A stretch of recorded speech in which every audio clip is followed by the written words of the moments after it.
I'm sure he'll get executive orders in to stop selling crypto.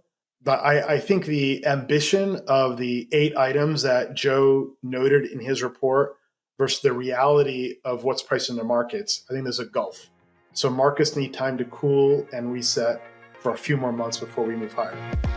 Hi, everyone. Welcome to Bits and Bips, exploring how crypto and macro collide, one basis point at a time. I'm your host, James Seyffart, TradFi Archmaester, Lord of Bloomberg's End, here with Ram Ahluwalia, Maester of Wealth, leader of Lumida. Happy New Year. Today, we're also joined by Tom Dunleavy, guardian of the capital thrones at MV Capital. We're here to discuss the latest stories in the worlds of crypto and macro. Just remember that nothing we say here is investment advice. Please check unchainedcrypto.com/bips and bips for more disclosures. Did you know the Stellar blockchain already powers over 550 million tokenized assets in 180 countries? Join the Build Better movement at betteron.stellar.org. All right, before we get into it, Tom, why don't you give our listeners a little background on who you are and what you do in the space, and we can get into it. Yeah, thanks, James. Appreciate you having me. Appreciate having a noble title. It flatters me. It's fantastic. So briefly on me, I spent 10 years in TradFi, managing traditional portfolios, worked at Strategic Global Advisors, a number of other investment houses. Moved over to Masari at the perfect time in 2021 as everything was collapsing. Spent a few years there as a senior analyst before moving over to my current role at MV, running the investment side of our business. MV has been investing, building, and incubating businesses in crypto since 2019. We've invested in over 250 individual pre-seed and seed stage companies. And I run the investing and fund side of our business, which has a venture fund and a liquid fund. And I spend most of my time on the venture side. Great. We tend to focus a little bit more on the liquid side, but we do love a little venture. Our counterparts over at the chopping block, the other Unchained podcasts, tend to focus more on the venture side. But I guess let's get into the Fed a little bit here. We have to talk about them every week. I mean, they have like control over everything going on in the markets. I'll go to you, Ram. Is the Fed pivot officially dead? What do you think? Yeah, the rate cuts are mostly priced out, right? You had a strong non-farm payrolls report last Friday, exceeding expectations, and then the 10-year went up on the news. It's at 4.8%. I think it could get up to 5 if it does. I think that's the end of it. But what you've seen since the Fed cut rates 50 bips in September is the short end of the curve has gone lower and the long end of the curve has gone higher. So the markets have repudiated the Fed because the markets are expecting higher inflation and they don't see the need for rate cuts, which has been a view I've had and talked about for a while. And by the way, there's a lot of people that were talking about rate cuts over the summer, and essentially the Fed got pressured into cutting rates when they never needed to. You've got a strong economy. Yeah, I mean, I would say my 2 cents was I don't know. There are some inklings that things have like started slowing. Like momentum has kind of slowed a little bit in many things. We still definitely have a strong economy. I don't know if it was necessarily like a complete mistake to cut, but what you said is definitely true. I mean, we were pricing for 2 cuts as of our last recording, like just a week ago. And now we're basically pricing for 1 cut, and the second cut isn't expected to come until, the end of 2026. So we've basically completely priced out the idea of 2 cuts.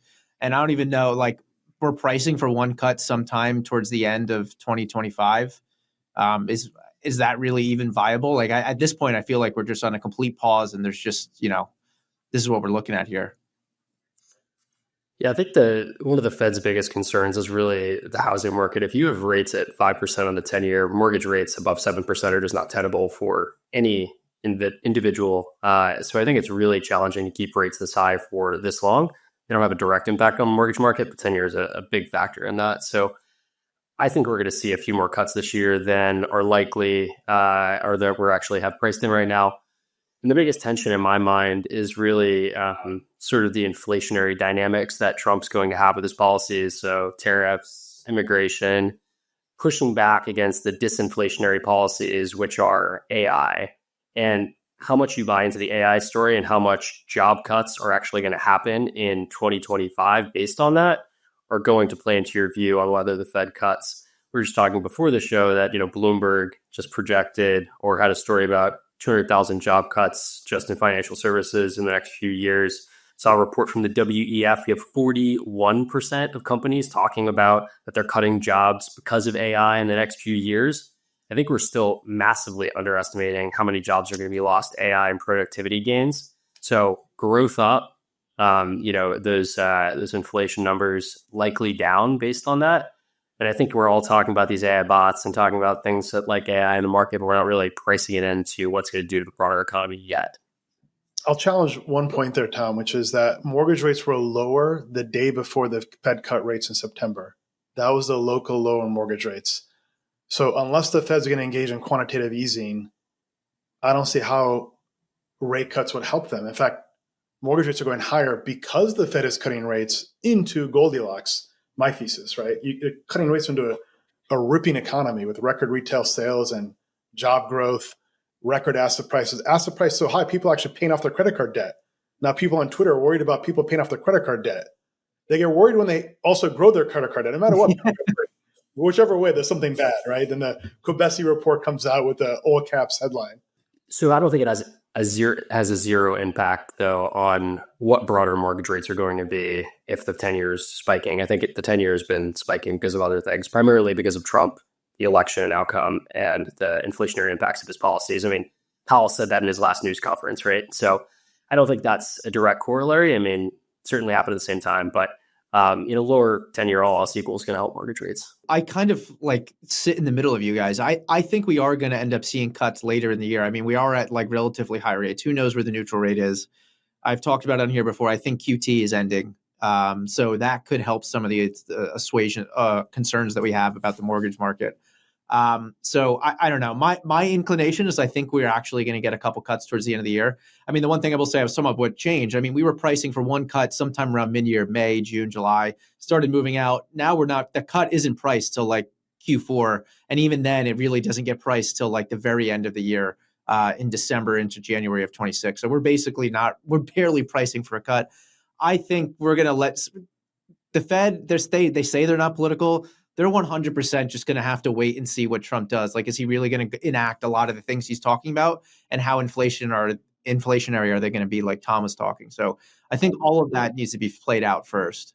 I think the key thing to focus on is the CPI print this Wednesday at 8:30. That's the most important data point coming ahead of the Fed's meeting. And if it comes in benign or soft, markets will rally strongly. If it comes in hot, then I think you have a 1 to 2 day sharp, violent correction. The market will rally after that. I mean, if it comes in hot, already people are talking about potential hikes. There's like odds of hikes now out there in the way that things are pricing. They're low, but like that's on the table, particularly if we get a really hot inflation print. Yeah, and this is going to be a really challenging inflation print. Oil is up 10% last month, which on the top line is not great. Core goods, which have been a disinflationary driver, are going to turn around as people are starting to stockpile ahead of the tariffs. New cars and a few other core goods services have been negative in the month-over-month prints the last few months. That's probably going to flip in this reading. So that means really, the housing component has to do the heavy lifting, which has been ticking down a bit, but is very, very lagged, which is actually happening in the real economy. Yeah, my one comment that I did want to make real quick on I didn't really talk about employment and AI's potential impact. I don't think it's necessarily going to be, I don't know we didn't really get into the details. My view is I think there's just going to be less hiring, which seems to be what's happening in the market now. People are spending more time unemployed. There's less people getting hired. The unemployment rate's still pretty damn low. People are still finding jobs. It's taking longer. Arguably, it's more normalized. Before, it was so hot that you were like fired and you had a new job within like a couple weeks. That was what the data was showing. That's not showing now. So I think it's more like these companies are doing things like forcing people back to the office.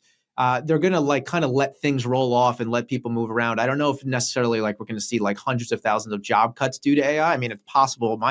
My view is just like maybe they're just not going to grow the workforce in the way they were planning, and it's just going to kind of, find a stalemate. I don't know if do you guys think there's actually going to be massive layoffs over the next couple of years due to AI, or do you think it's just like what I was talking about, just letting it wean off? So there's an article in the Wall Street Journal. I'll share my screen here, and it's about employees complaining about return to office policies. Okay. So the point of this is, one, Employers feel like they've got a little bit more power over labor. That's one. But two, the other side of this is that people are also, they may be on the sidelines and there might be longer duration of unemployment because people have more assets and are searching longer and more discerning. It could actually be a sign of consumer strength too. I do think, though, it's fundamentally just about normalizing back to like a 2019 level. Yeah, agreed. I think we're in this weird period where people don't fully appreciate what these tools can do, and you need the actual tools to proliferate in an organization and then get up to the higher levels, and people see like, wow, this can actually do the job of 10 analysts, or wow, this can do the job of all these lawyers that I'm paying, or wow, this can actually write code. It's like all of a sudden, once you understand how to use these tools and they keep progressing, it's going to be a little bit of a period before we can actually displace these jobs. But I think it's going to happen a lot quicker than people think. So I do think these impacts are going to happen likely in the back half of this year. What industries go first? Tough to say. My broader concern is really we're sort of hollowing out the apprenticeship class for every single industry. So how do you gain a corpus of knowledge across multiple industries when you don't have time to do these menial tasks that now AI is doing? How do you gain knowledge in an area if AI is doing all your writing and summarizing and researching and reading for you? So I just wonder the long-term kind of growth impacts on the economy more broadly. If we just have a bunch of people who are relying on these bots, does it potentially accelerate everything, or does it sort of make us lose this base level of knowledge that you almost have from doing these kind of apprenticeship level tasks? It's true. Yeah, you're right. I mean, like you need less analysts. We at Lumida, we're using AI more often. I think phase one, though, is AI is a productivity tool. It's like the plow for the farmer. They can get more done per unit of labor. This is a meme that I think captures the different phases. This is from like a coding perspective. This is the sniper meme. Is that what they call it? The sniper meme, or what? It's not sniper. It is sniper meme, right? So the first step is, coders use Stack Overflow. Stack Overflow gets disrupted by ChatGPT and Replit and all these other coding tools. But engineers level up their productivity. You have 2x engineers become 5x engineers, right? 5x doesn't become 10x yet, though. This hasn't happened yet. Then over time, you have AI can actually just code entire applications from scratch. That's not this year. That's not next year either, though. Maybe into next year, we'll see. And then management disrupts engineers. So you go from productivity enhancement, which augments labor, to labor substitution. That's when you start to see these displacement. I don't think that's this year or next year, though. I just don't see which industry it'll happen. The industry that is benefiting the most from this is engineering. Like Meta and Google, they are slowing the pace of hiring. They're cutting poor performers. So you are seeing some of that there, but you're not seeing net job reductions. Microsoft also is trimming the fat, but you're not seeing net layoffs. And then finally, at some point, you don't even need management. You have AI agentic, virtual machines, and the owners just say, here's the course, plots a vision, plots a path, and then the AI just executes. But that's going to be a few years beyond that, maybe 5 years from now, let's say. Interesting world coming up, that's for sure. It'll be interesting to see how this all plays out. All right, let's move on to markets. Bitcoin dipped below 90K today. We're recording this on the Monday, January 13th. For the most part, things have been just chopping sideways. We keep going between 90 to the peak was 108 on Bitcoin. Altcoins mostly, for the most part, are kind of doing the same. There's a lot of this sideways chop. We go down low, though we did hit a new relatively near-term low today, like I said, below 90 for the first time since we broke above 100. What do you guys think? Like, we're chopping sideways. Are we going to go higher? Do we go much lower? I mean, I saw Tom Lee today on CNBC basically saying he thought we could retrace down to like the $70,000 range before we rip higher and have a very strong 2025. Do you guys think we're heading lower from here? I mean, I know we can get into it a little bit later. Joe, who's not here today, Joe McCann, is relatively bearish. What are your guys' thoughts on where we're going from here? So we saw almost $1 billion liquidated in the past 24 hours in Bitcoin and Ethereum. And there was actually extended leverage positions, particularly on Ethereum, going into yesterday, 112. pretty surprising. I think people were trying to position ahead of the election and got a little too far out in front of their skis. So this to me was that leverage liquidation, and it's almost like the election or the inauguration was a sell the news event, and now we've dipped enough for almost 20% plus off those highs for major crypto assets. And looking at the most popular sectors like AI coins, we're actually 40-50% off. So you've had this ridiculous altcoin washout in a period of almost just a week. So I think we're pretty close to the bottom on these levels.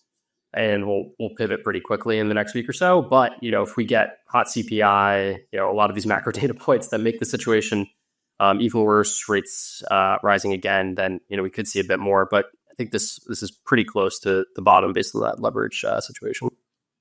Well, let's take a look at Joe's write-up, right? Joe's not on the show right now. He runs Asymmetric, which is a crypto hedge fund.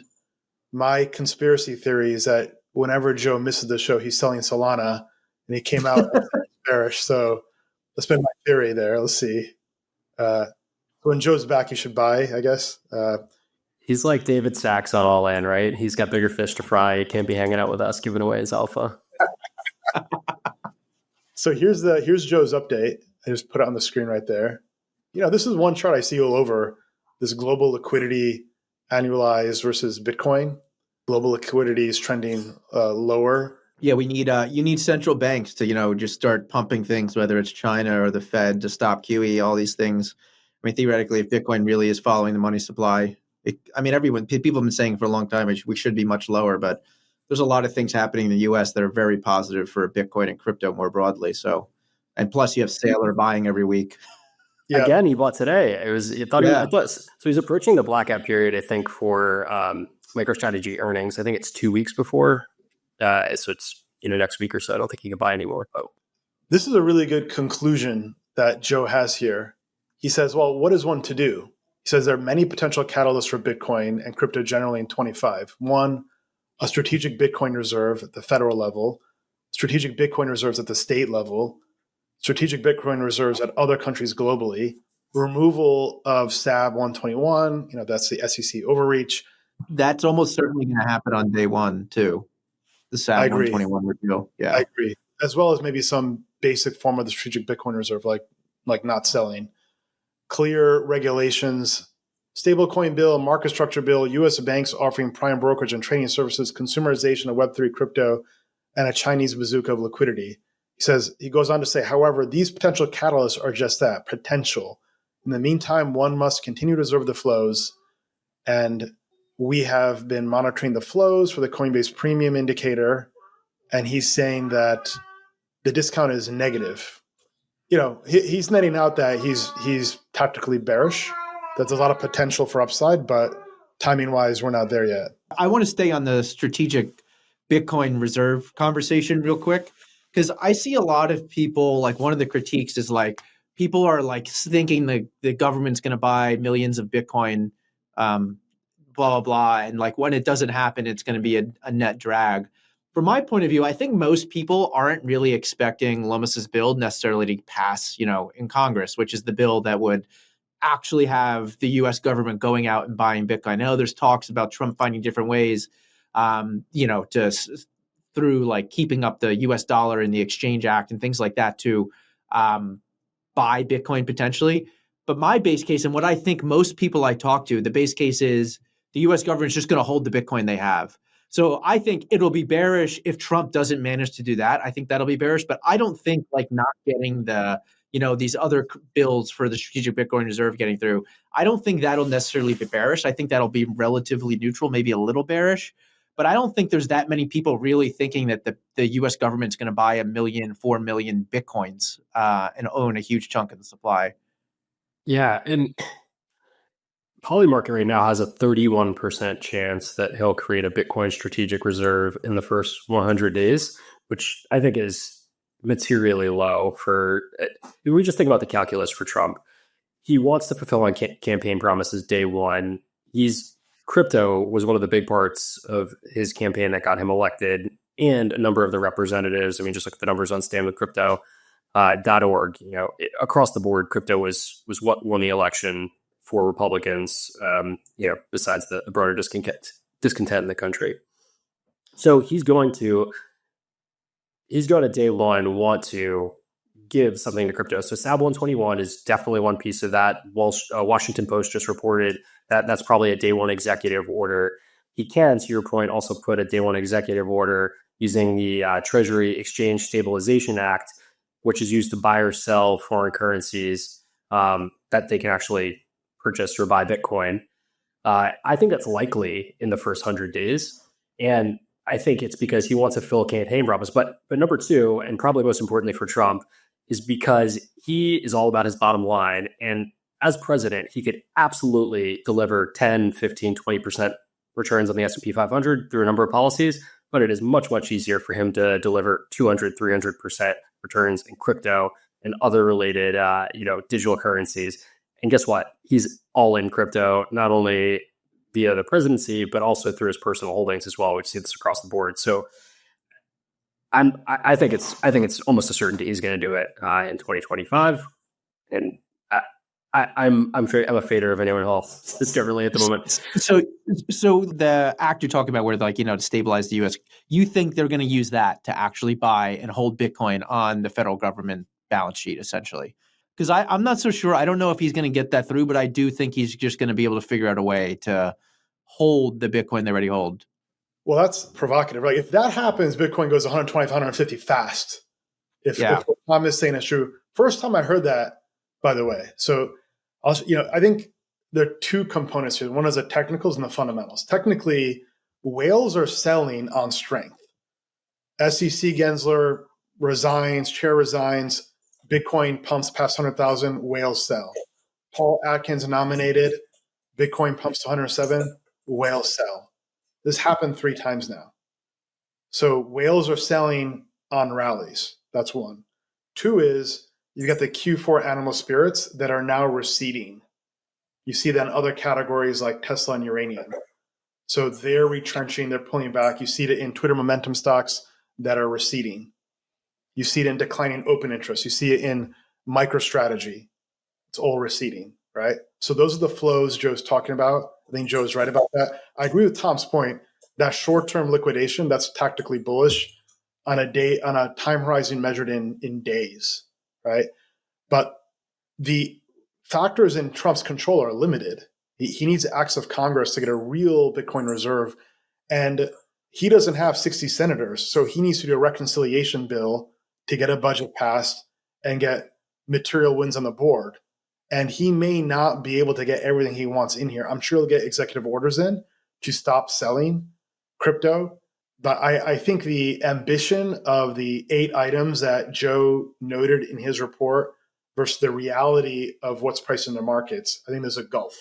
So markets need time to cool and reset for a few more months before we move higher. So that's a good point. You talked about whether or not the U.S. government sells. I mean, this last week there was a huge news. Basically, at the end of last year, it only became news in a week or two later, but the U.S. was cleared to sell. The DOJ was cleared to sell $6.5 billion worth of Silk Road Bitcoin. There's some people speculating that they've already sold. One, I guess the first question to you guys is, one, do you think the DOJ actually sold those Bitcoins that they were cleared to sell? And two, if they actually sell, what does it say about the strategic Bitcoin reserve? In my mind, I won't. One, I don't think they sold personally, and two, that would just be so absolutely petty after the president's coming in saying he wants to hold the Bitcoin and all these things, to just unload it days before, weeks before he gets into the office would be unbelievably petty. But I don't know. What do you guys think? I don't think they're likely to sell it. Also, just listen to a gentleman who specialized in asset seizures, not just in crypto, but also in gold and other, yachts, everything across the board that the U.S. government seizes, and his job is literally to sell them. And he said, this process takes years. It is not a months-long process, and it's not. Once they have the authority to sell it, there's an additional process for further claimants, and then they have to liquidate it over a period of time. When the U.S. has gone to this process in the past for other assets, including Bitcoin, the most they've ever sold for Bitcoin is a $200 million slug at one time. So to think they're going to sell a $6.5 billion market order is just ridiculous. I mean, they want to get the best prices just like we do for our assets. So it's going to be over time. It's likely not going to be until the back half of this year. And, this is just the latest spot on the timeline, right? Just right at the perfect time for ruling. The government in Germany could have learned a thing or two with how the U.S. government handles sales like this, with the way they sold into weakness on a weekend, dumping Bitcoin to 50K.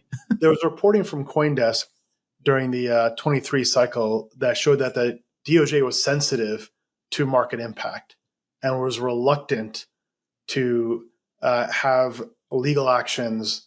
And I think they're thoughtful about this, and they're also slow. It's the federal government. They're going to have a meeting decide when they sell, and then another meeting decide who does the sell. So I agree. They're going to want some continuity here, and I don't expect any sales to happen. All right. One more thing with markets that I wanted to talk about and hear your guys' thoughts. I mean, no matter how you slice it, most people will try to argue with you that Bitcoin is a risk-off asset. It's a store of value. It's a hedge against currency debasement. There is no argument, though, in the last year. And with different spurts of it breaking, there's been significant correlation with stocks and the NASDAQ. I mean, today we had this Jan Van Eck, the CEO of Van Eck, basically say, as a true Bitcoiner, my biggest gripe is the fact that it's like completely going up and down with stocks and the correlation that we see there, acting like a risk-on asset. I guess, one, do you guys think that's going to stop at any point soon, or is it still going to act like a leverage play on beta? And if so, is that a good or a bad thing? Go to you, Tom, first. I see you shaking your head. Listen, Michael Saylor, if you want 40 to 50% CAGR, it's going to be with volatility, man. Like, that's it. I mean, if that's what we're expecting over the next few years, like I'm a seller on the idea that anytime in the near future, we're going to have it as a risk off asset, unfortunately. But that's not the role it plays in most portfolios if you're a financial practitioner. And, there's some little component of store of value, dollar debasement, et cetera. But primarily you're using it for the upside if you're an asset allocator right now in the near future. Yeah, I agree.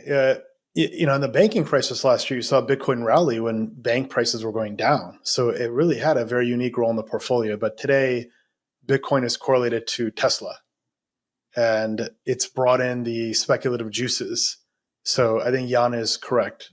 One more point just about, because the strategic reserve, I think, is immensely important. If you have a big bull case on Bitcoin this year, like we do, so our target for the end of the year is 250K, the strategic reserve has to be in the conversation. My base case, as I mentioned earlier, is that it will be approved through the Stabilization Act. So the Stabilization Act just needs the Secretary of the Treasury to order the purchase of, at his discretion, can be any sort of, it even extends to equities, securities, gold, etc., in the name of preserving and defending the US dollar. And he just needs to sign off from the president. So you have Bissett, who's pro-Bitcoin. You have Trump, who's very pro-Bitcoin. If they wanted to, they can make this happen really quickly without any orders of Congress or bills. It's just more the appetite, which I think is there. All right. So go ahead, Rob. Wouldn't this belong in the Federal Reserve balance sheet? So, normally the FOMC would govern the buy and sell of short-term treasuries to create liquidity and withdraw liquidity. And you can look at the composition of the Fed's balance sheet. So properly speaking, that's where Bitcoin should be held. I mean, you can hold it at the balance sheet of the Feds, just in the same way that the federal balance sheet includes the Strategic Petroleum Reserve in oil. That's not the Fed. So I guess that's what they'd be talking about here. Would they need congressional authority from a budget perspective? Yeah, and this is probably where Lummis's balance sheet tricks come into play, right? Do you mark up the gold that's held at $40 or something right now to the true market price or whatever they want? Tough to say. You probably get approval if you're doing something like that for sure. Yeah, and on what we were talking about, Besant being one of the people that would just need to sign off on this, we did there's been a bunch of, financial releases about like who holds what, and Besant, while he's a many, many times over millionaire, he holds somewhere between $250K and $500,000 worth of the iShares Bitcoin ETF that he will divest.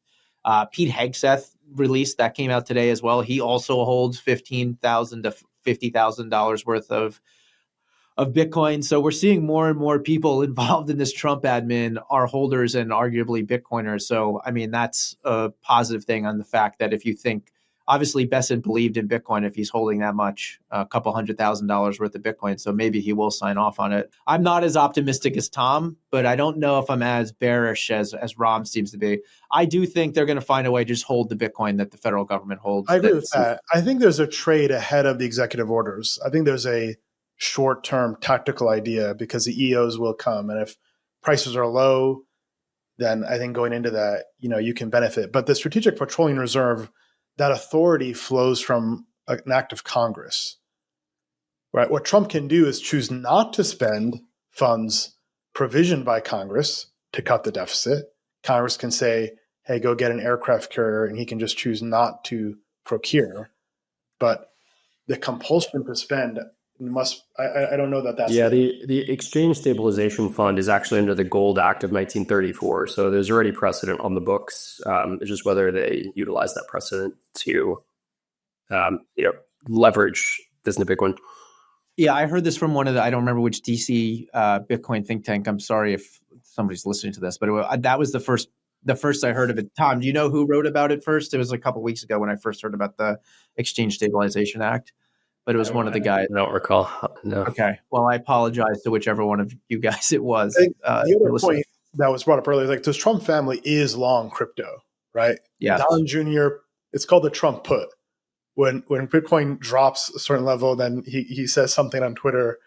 The question is, how many times can he pull off that stunt before you get the boy that cried wolf effect, right? I mean, you need to have the reality and substance show up. But it's going to be an interesting dynamic that unfolds the next months. Yeah. One point in Joe's note there that we didn't hit on is what do you guys think about states adding Bitcoin as well as other sovereign nations adding Bitcoin in 2025? Because that's certainly part of the thesis. Even if you don't believe the Bitcoin strategic reserve happens, the game theory of all of these folks accumulating ahead of the potential of it happening is super important.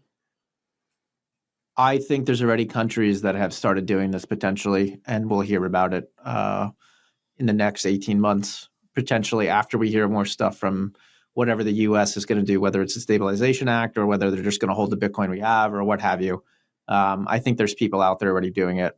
States, I don't know. I don't know enough about like the state level laws about what's going to happen. I mean, how many states have filed now? I think there's like 8 or something. There's a bunch of states that have filed for strategic Bitcoin reserves at the state level. So, I mean, theoretically, the odds are, I mean, maybe one of them, some of them will get through. So it's possible, but I wouldn't be surprised to see Texas do it. I don't know. We'll see. I'd agree. I think some states in the Middle East, I would guess Saudi Arabia and UAE. If you look at Saudi's 13F filing, though, it's not noted there.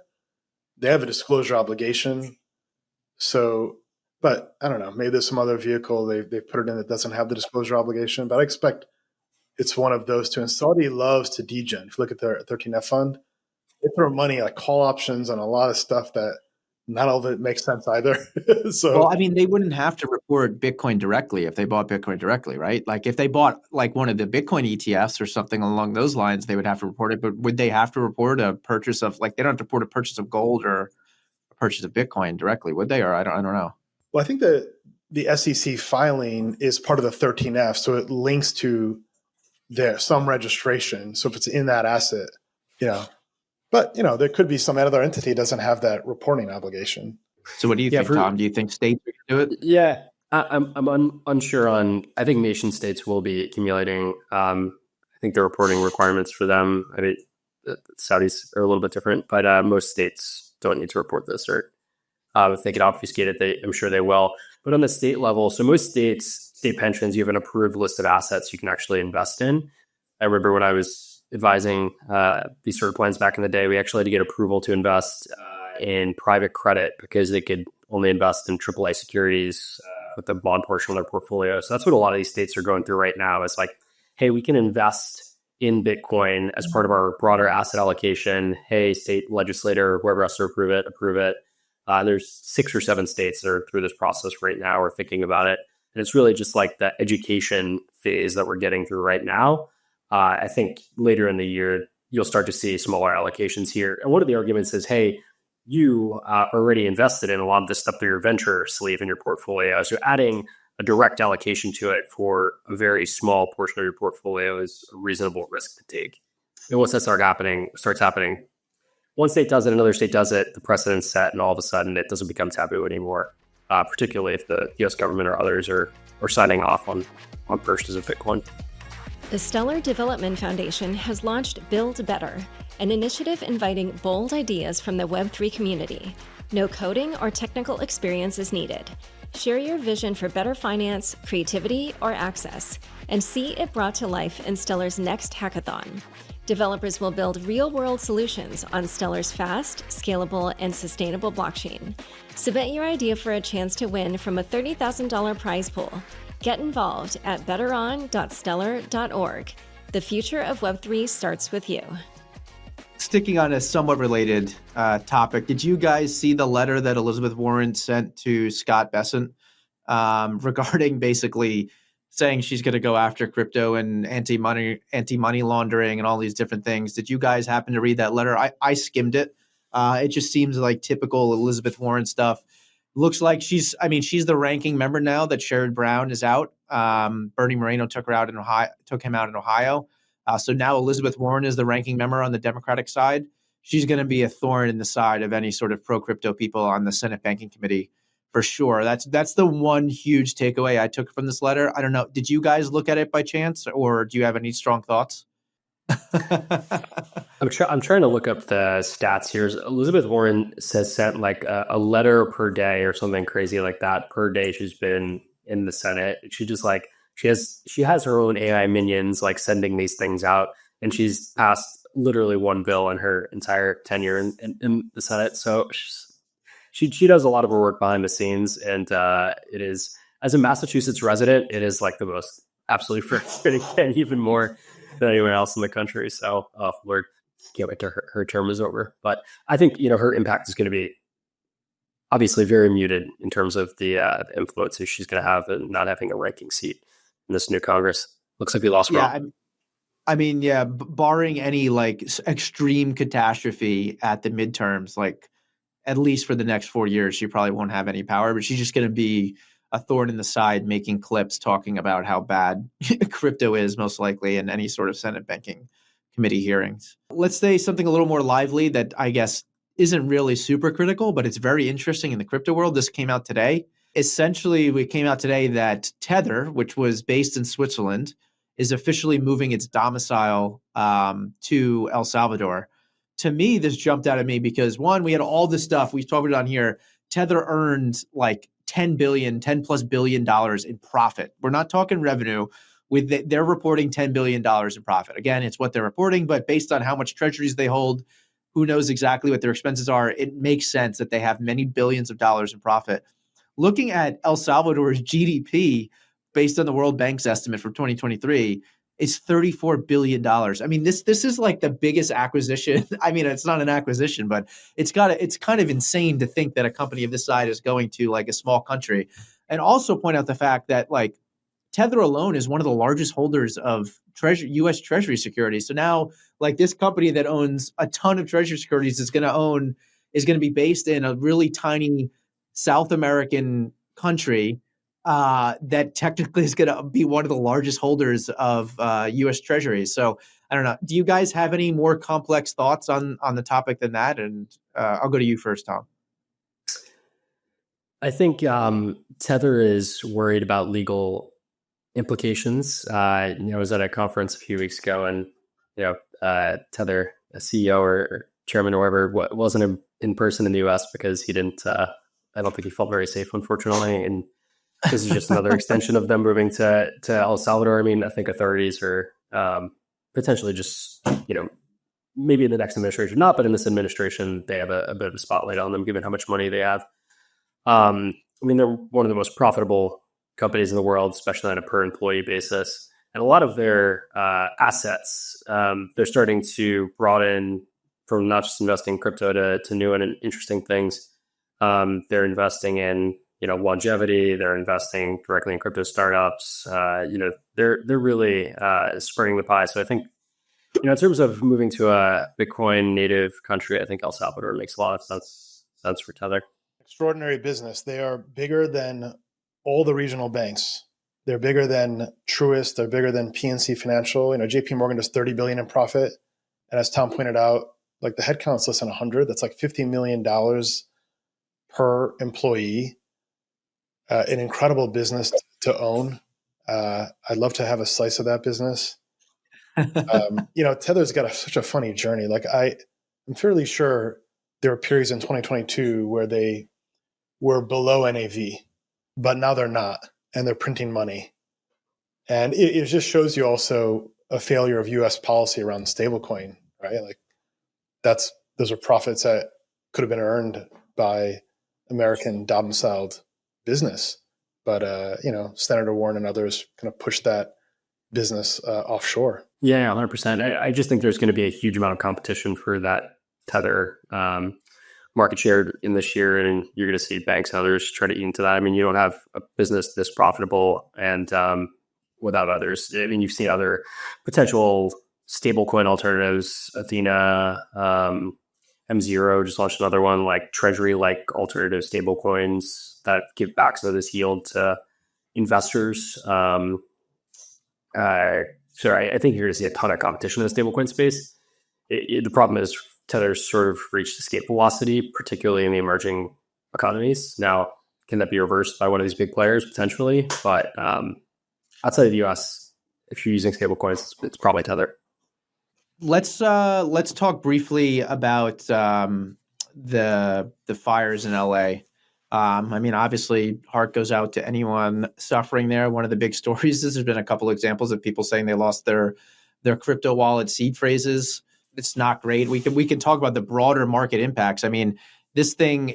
I mean, we've seen massive fires and there's tens of billions of dollars in losses. This looks like it's going to be hundreds of billions of dollars in losses. We're probably going to see insurance companies potentially go belly up. Reinsurance is almost certainly going to be tapped. I don't know, Ram or Tom, if you have any more complex thoughts on this. It's like Allstate. The stock price went up today. We own Allstate. We bought Allstate this morning. Other businesses with direct exposure to California, let's say like Mercury, they were down 25% today because they have a concentrated exposure.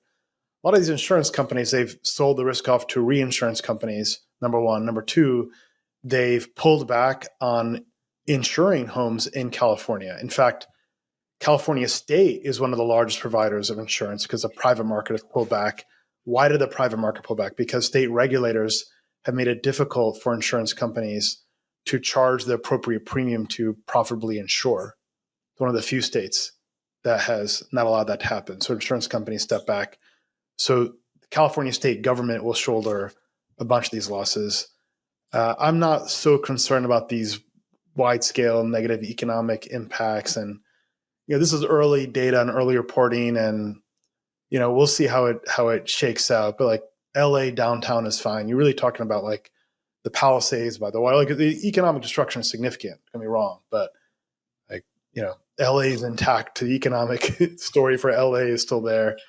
It's a failure of leadership at the state level, at the local level. It is incompetence. It's gross negligence. They had a reservoir that was empty.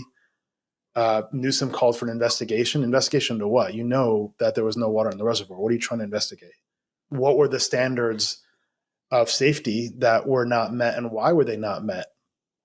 Isn't that what the question should be? So, it's funny. I saw this comment from Brian Norgard. Brian's the CPO of Tinder, and he's been documenting what's happening in LA. And he's talked about some of the looting that he's seen take place. So people are they're engaging in arson, and you're seeing civilians try to hold the fort and stop that activity. And he said that one of his neighbors who voted blue down the line said to him, he's like, "Oh, I'm voting conservative now." The point is that there could be some political impact from all this stuff, right? I mean, people are saying, "What the hell are you doing?" You've got the head of the LAFD earning $415,000 a year. You got the head of like the Department of the Public Waterworks at $750,000 a year. Does that make any sense? No. Yeah, no, I agree with a lot of that. I think we're going to have these weird sort of domino effects, I think, from this. And it's more reflective in nature in terms of how people look at California, high tax states, particularly the area, while is small in general that's been affected, is extremely affluent. So if you have, and it's going to take a year plus for, claims, rebuilding houses, all of that. If you have all these folks who are getting Airbnbs or VRBOs, or hey, they're going to purchase a new house in another state probably, right? So maybe it's going to accelerate the move to Texas, accelerate the move to Florida. And what does that do to not only the tax base of California over the long term, but sort of the reflection on, wow, what was I really doing in this state with these really challenging politics? Like, yes, it has great weather, but there's a lot of places in the country with great weather and some beaches. Well, they were primary contributors to candidate Harris's campaign.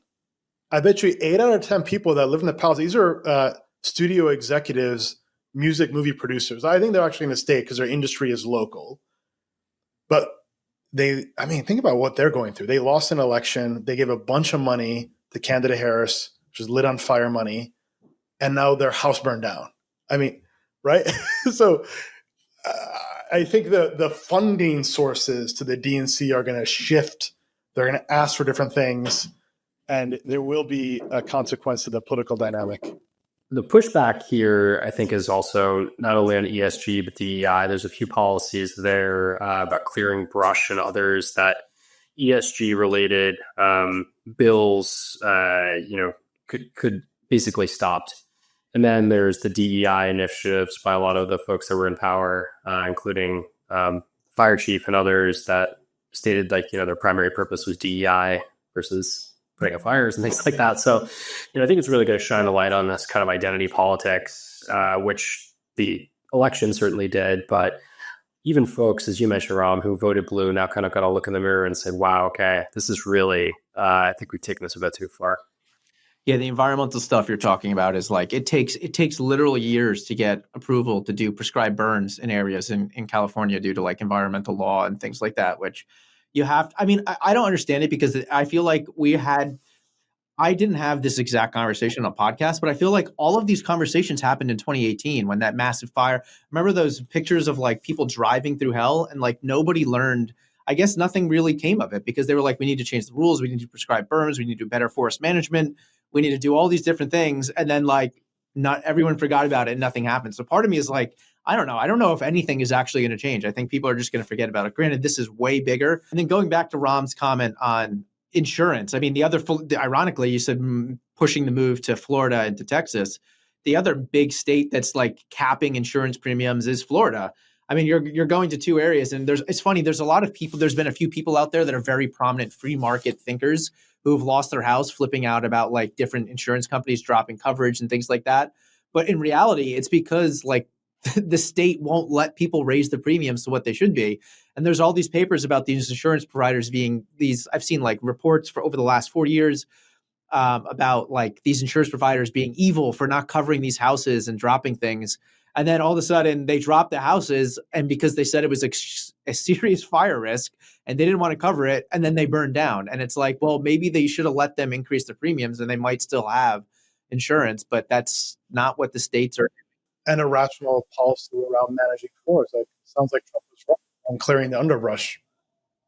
You get a lot of flack for that, right? So the DEI angle is an interesting one. If there was a clip going around Twitter where the LAFD chief was asked about the priorities and they cited equity and inclusion as priority number one. However, I'll say this, though. I listened to another clip from her. First off, and it's some background. So the LAFD chief, her name is Kristen Crowley. First off, she came out and criticized the mayor for not providing the appropriate, funding. That's one. So speak truth to power. Kudos for that. She achieved the top score in the LAFD highly competitive promotional exam to be fire captain. She rose through every rank in the department. She served as a firefighter, paramedic, engineer, fire inspector, captain 1 and 2, battalion chief, assistant chief, deputy chief, chief deputy. She trained over 1,000 LAUSD students in firefighting. So she is eminently qualified, is my conclusion from that. Although certainly it looks like a DE hire, but there's some nuance here, right? She, seems qualified, probably massively overpaid though. It looks like they had misplaced priorities. I think the mayor is ultimately accountable and the governor. Agreed. I don't know. There's going to be a lot of research that goes into like what actually caused this, hopefully, and like what could have been done differently. The one thing I will say is that you see anything from like anybody involved in like firefighting and firefighters here and there, they basically all said, maybe some things could have been handled better. There might be some houses that could have been saved, some lives, but for the most part, like 100-mile-per-hour winds with what was happening, there was very, no matter what was going to happen, this was going to be a catastrophic fire because of where it was when it started and what happened. There are stories of people that defended their homes. They that's not best practice. It's dangerous. There's a fire. Just get out of harm's way, right? The people that successfully defended that, and I think one of the other points that came out there is the benefit of triage, right? A penny of prevention beats a pound of the cure, and just light sprinkles preventing sparks from catching. Those preventative measures stopped the spread.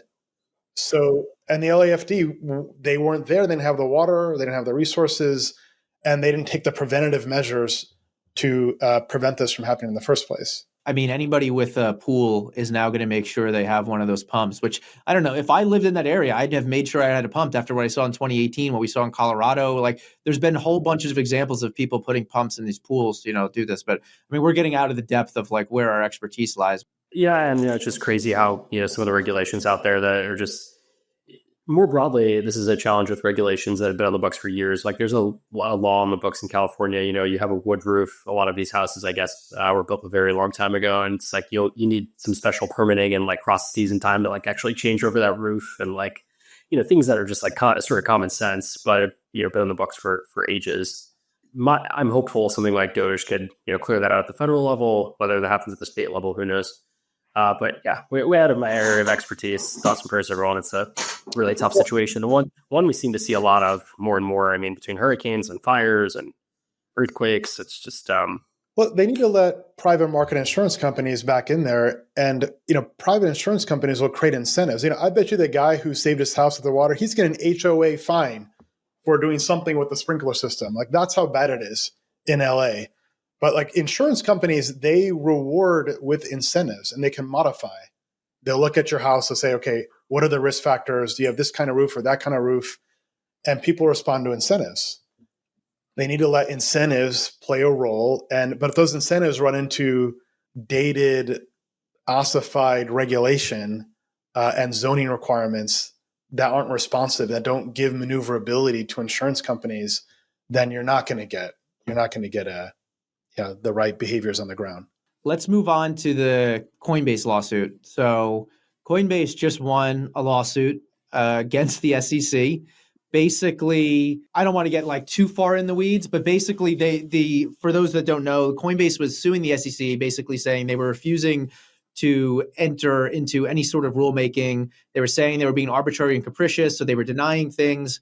And the court basically completely repudiated everything the SEC has done. They found them under the same Procedures Act, Administrative Procedures Act, where we got the Bitcoin ETF approved, basically saying the SEC was being arbitrary and capricious. They have also found that the SEC has been arbitrary and capricious in their handling of the entire space. So, I mean, this is pretty damning repudiation. Basically, the SEC has been saying the laws on the books are enough to handle all this. We don't need to do anything else. Just come in and register. And then they wouldn't. There was no way for them to register, and then they'd sue them. And everyone in the crypto industry has basically been saying this is insane. There's no way to do this. And now this court has actually also found the same thing in the Third Circuit, basically saying a complete rebuke of everything the SEC has done under Gary Gensler with regards to crypto, as far as I'm concerned. So one, shout out to Paul Graywall and the Coinbase team. I mean, they did a lot of work getting that FOIA request last week, finding out that Operation Choke Point 2.0 was real and it was happening at the FDIC. Who knows what else will come out? And now here they get another victory in court in the Third Circuit, completely repudiating the SEC. So I don't know. Tom, do you have any thoughts here on what this means going forward, or is this impactful at all to you? So very much in your world, James, it's certainly going to have an impact on ETFs next year. I mean, there's a few that are not deemed securities already under the eyes of the current administration.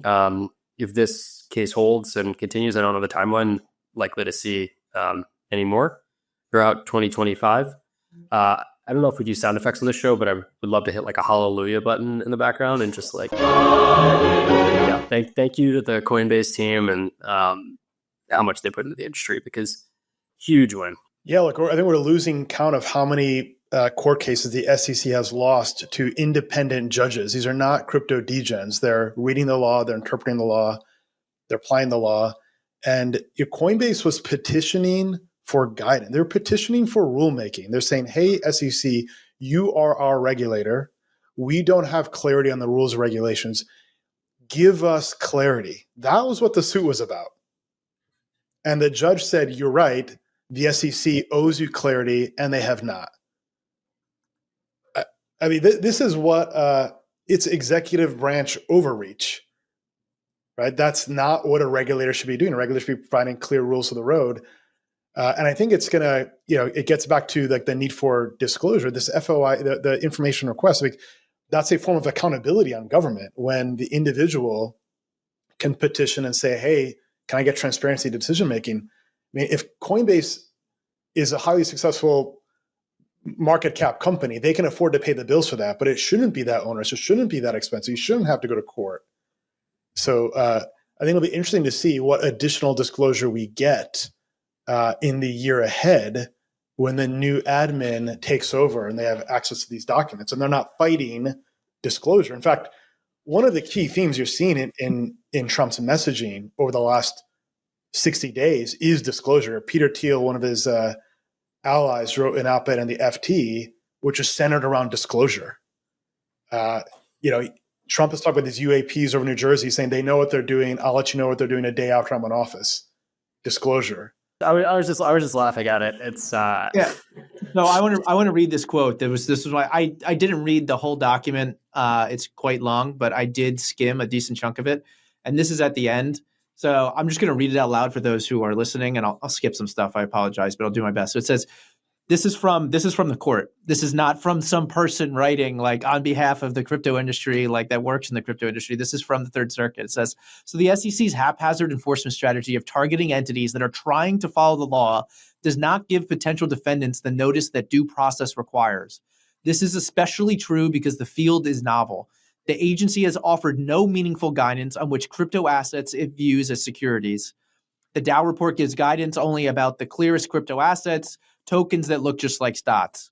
But what about stablecoins, utility tokens, or even Bitcoin and Ether? Existing rules do not fit blockchain technology, but the SEC refuses to recognize this.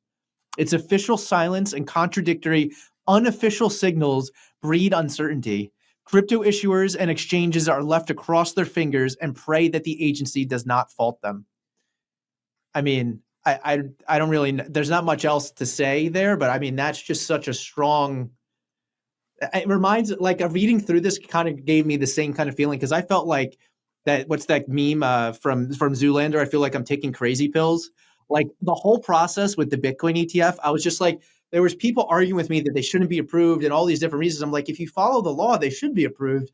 And I felt like I was losing my mind. And reading that circuit, the ruling on the Bitcoin ETF and the Grayscale case, I was like, finally. And seeing this is the same sort of thing. It's like the SEC has just been acting ridiculously in this process the entire time. And seeing this is just, I don't know. It's good to see. I mean, even if you are not necessarily pro crypto, I mean, you have to admit the SEC has just been arbitrary and capricious and not allowed any possible way for this stuff to get through. And the fact that a lot of people in politics and how political the SEC has become in this process, just it stings. I'm not a huge fan of what has happened over the last couple of years. To Rum's point about disclosures, I think we're going to see a lot of the behind the scenes action here once Trump comes into office, particularly around Operation Choke Point 2.0, a lot of the things that have happened at the SEC, because to any logical outside observer, it doesn't make any sense based on current laws or the reasonability test of good actors trying to provide services to the industry that they chose to do business in. I am interested to see if Trump actually jumps a bit further and starts disclosing all the things he's talked about, from Area 51 aliens JFK, to JFK assassination to conspiracy. Joe Rogan's going to have content for daily for 20 years. This stuff comes out. I mean, he was already president. He didn't do it. So yeah, I don't know what's going to change now. Prior to the election, he said if elected, he would share, he would disclose. But he's kept his cards close to his chest. But again, he reiterated that just 3 weeks ago. He said, that they know what's going on with the UAPs. Last week, he had a meeting of the Republican governors at Mar-a-Lago, and they were talking about these UAPs. And he said the day after the inauguration, he would share more. I think the American public's ready for this stuff, right? We've grew up watching Encounters of the Third Kind, First Contact. We're ready for this stuff, right? Yeah, well, science fiction. Hey, I would love to see like more information about what they have. But I don't know. I'm not holding my breath. I hope I'm wrong, but we'll see. Any other thoughts here? Any other topics before we wrap up here, Tom or Ram? Anything we didn't discuss that we should before? A week from today is when Trump is going to be inaugurated. So, any thoughts on that front? Or look, I think one is the EOs coming out of that, the executive orders, is going to be fast and furious and many, and we'll have to process them. They'll be very high level. Some of them will be very direct guidance. Most will be high level. I think in a week or two we'll be post processing them. That's one. We'll start to get more clarity. Markets need more clarity on all sorts of policies, from Medicare Advantage and healthcare to crypto, talk about the Treasury, to financial regulation, to utilities regulation, to nuclear regulation. So we still don't have much clarity.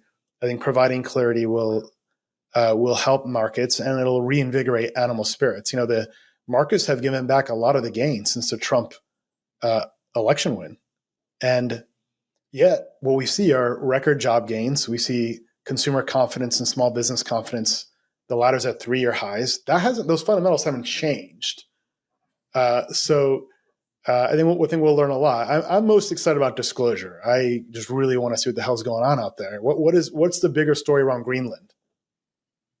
Yeah, I think it's more about the Northwest Passage as the 100%. ice sheet melts. That's a strategic area, so closer to Russia, strategic base that would make a lot of sense. So I think there's like game theory behind this. I think someone says something to Trump at the country club or whatever, and he's like, well, that's not a bad idea. And then all of a sudden he throws it out there and he sees how people react to it, and then he kind of moves around with it. But in terms of what I'm excited about as well, executive orders, or what I'll be focused on for sure. He did 29 his first 100 days. Obama did 19. Biden did 42 in their first 100 days. So you can expect a similar number, I think, this time around, which is, could be very wide ranging in terms of, 29, 30 executive orders across a wide range of industries. And you can certainly expect crypto to have a few in there. Yeah, the last thing I'll say is, I think SAB 121 is repealed almost immediately. I think that could be done essentially via executive order. I don't know.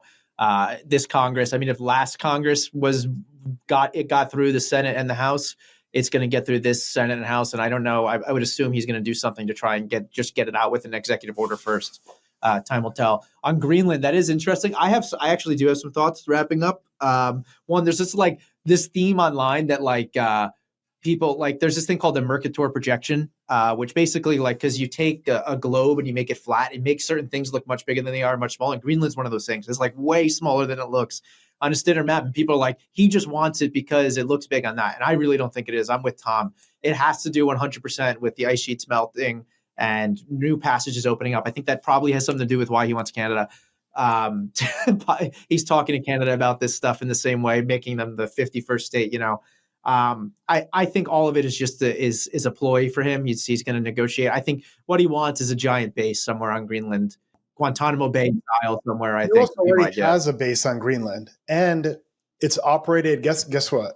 By the U.S. Space Force and NORAD and United States Space Command. Greenland also is home to a lot of rare earth materials. So is as the ice melts. Yeah, true. So I think we have the base on the defense side now. I'm not a conspiracy theory guy, but that is my conspiracy. I think there's a link between the UAPs, Greenland, rare earth material, NORAD, U.S. Space Command. That's what conspiracy theory guys say before they start talking about Alex Jones stuff. Yeah, take your tinfoil hat off, Rob.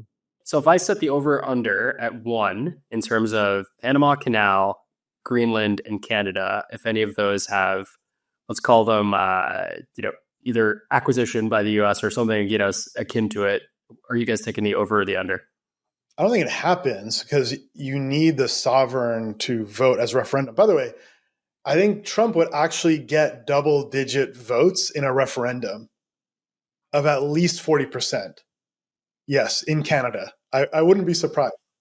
Yeah, I think that's quite right. Like, first off, the guy who's campaigning to replace Trudeau now, I mean, he's apparently polling like, I don't track Canadian politics pretty well, but he's channeling a lot of Trump. I think there could be 30 to 40%. Look, there's a lot of disaffected people in Canada too.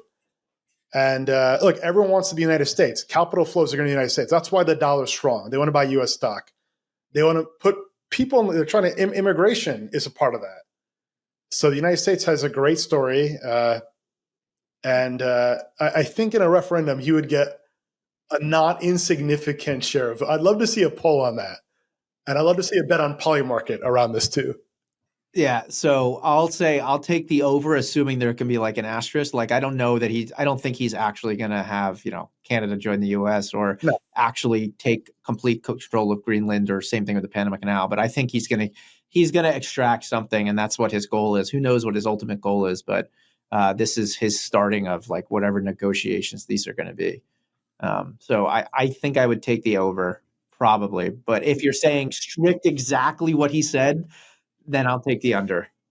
All right, you heard it here first. Rom thinks that Canada in a referendum would vote 40% to join the U.S. I'll take a Pew poll to see this. There's no polls. They're afraid to do the poll, I don't. right? Yeah. I'm going to say no. I don't think that's going to. I think it'll be lower than that. I think there's too much nationalism in Canada. They're very happy to be Canadian up there. All right, guys, that's it for today. Thanks for joining us for this episode of Bits and Bips. We'll be back in 1 week to discuss more about how the worlds of crypto and macro are colliding. Until then, everyone.